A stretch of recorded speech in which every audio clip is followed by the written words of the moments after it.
혹시 코리 텐붐 여사를 아시나요? 세계 제2차 대전 당시 유대인들을 숨겨주다 나치 독일에 체포되어 고생했던 네덜란드인 텐붐 가족의 막내 딸입니다. 이들은 사실 네덜란드 사람이라서 유대인들의 고통을 모른 척할 수도 있었습니다. 그리고 그들을 돕다가 수용소에 갇혀 온갖 수모와 고통을 겪은 걸 보면 왜 이들이 이렇게 나섰을지 궁금하기도 하죠. 근데 그 이후에 코리 여사는 나치 독일의 잔혹한 학대로부터 생존해서 전쟁의 참상을 전 세계에 알리는 역할을 했습니다. 최근 코리 여사가 쓴 책을 읽다가 저는 또 다른 한 사람이 떠올랐습니다. 바로 GSN의 데이비드 마크라입니다. 그는 인신매매 및 폭력 생존자들의 모임인 글로벌 서바이버 네트워크 GSN의 창립 멤버이자 리더 중 한 명으로 전 세계 방방곡곡을 다니며 현대판 노예 문제를 알리고 이 문제를 해결하기 위한 국제사회의 관심과 참여를 호소하는 일을 하고 있습니다. 그로 인해 많은 사람들이 부당한 폭력에 대해서 알게 되고 각자의 위치에서 문제 해결을 위해 노력할 수 있게 됩니다. 그에 앞서 데이비드는 케냐의 변호사이기도 합니다. 지역사회에서 존경받는 법조인으로서 편하고 안락하게 살 수도 있었지만 그는 그렇게 살기보다는 공익을 위해 억울하게 누명을 쓴 이들을 변호하고 그들의 누명을 벗겨주는 일을 하고 있습니다. 이를 통해 데이비드는 정의를 세워나가고 있습니다. 하지만 데이비드가 처음부터 이렇게 정의감에 불타는 변호사는 아니었습니다. 주변에서 흔히 만날 수 있는 평범한 청년이었죠. 그러다 그의 나이 22살, 그의 인생을 송두리째 바꾸는 엄청난 사건이 발생합니다. 안녕하세요. 저는 추정원이고요. 여러분은 지금 현대판 노예제와 싸우고 있는 IJM의 기록, 저널리즘을 보고 계십니다. 오늘은 평범한 청년에서 정의를 세우는 변호사가 된 데이비드 마카라의 이야기를 소개하겠습니다.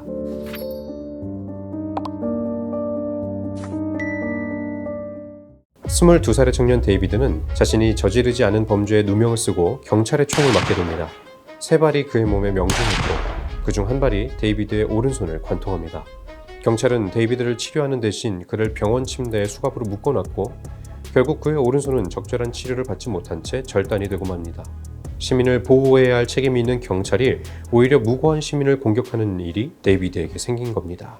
경찰이 데이비드가 범죄를 저지르고 도주했기 때문에 총을 쐈다고 했는데요.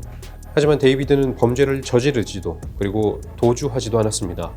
무고한 비무장의 시민을 상대로 경찰이 총을 쏜 경찰 공권력 남용 범죄였습니다. 케냐에서는 다양한 이유로 이와 같은 경찰 공권력 남용 범죄가 자주 일어나는 국가 중 하나인데요. 이런 일이 자신에게 벌어질 거라고는 생각하지 못했습니다. 그는 무고했지만 아무도 그의 말을 들어주지 않았습니다. 데이비드는 자신에게 총을 쏜 경찰로부터 사과나 보상을 받는 게 문제가 아니었습니다. 이미 잃은 오른손만큼이나 고통스러운 건 그가 억울하게 옥살이를 할 위기에 처했다는 사실이었습니다. 하지만 여기에 반전이 있었습니다. 데이비드가 희망을 잃고 모든 걸 포기할 때 그의 소식을 들은 IJM이 등장합니다. IJM은 무료로 억울하게 수감된 데이비드의 변호를 맡아 그의 무죄를 주장하고 법적 절차를 대신했습니다. 그 결과 데이비드는 무혐의로 풀려났습니다.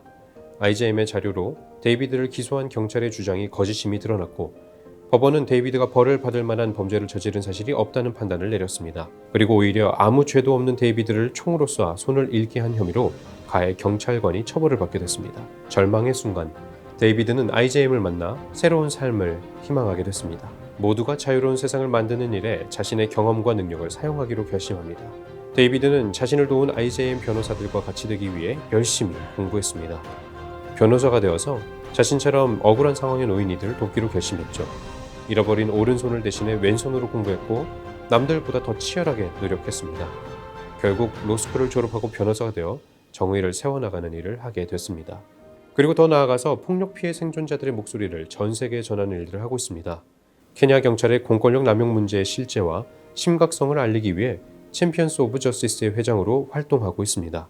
챔피언스 오브 저스티스에는 케냐의 경찰 공권력 남용 피해자들이 모여 자신의 피해 사실을 증언하고 이런 문제가 반복되지 않도록 촉구하는 일들을 하고 있습니다.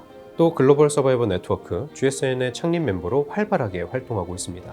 GSN은 케냐뿐만 아니라 전 세계 곳곳에서 벌어지는 인신매매, 강제노동, 성착취 등의 범죄로부터 살아남은 생존자 대표들로 이루어진 국제단체입니다.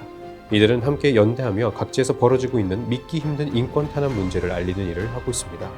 데이비드를 비롯한 생존자 대표들은 이러한 범죄들이 실제로 벌어지고 있다는 증거이며 동시에 이런 문제들의 해결을 위해 우리 모두가 해야 할 몫이 있다고 이야기합니다. IJM 직원인 저조차도 이 일을 하다 보면 믿기 힘든 사건들을 참 많이 마주하게 됩니다. 그리고 이게 진짜 해결이 되는 문제인가 하는 의심이 들 때도 있습니다. 그럴 때마다 생존자들의 목소리를 들으면 실감하게 되죠.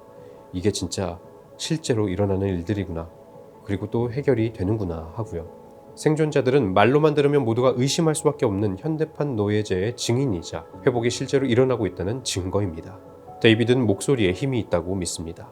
한 명의 목소리는 약할 수 있지만 그 목소리들이 모이면 그 굳건해 보이는 범죄의 장벽을 무너뜨릴 수 있죠. 그래서 데이비드는 그의 목소리를 높여 큰 소리로 이야기하고 있습니다. 사법제도 개선을 통해 가장 취약한 이들이 보호받는 안전한 공동체가 만들어질 수 있다고요.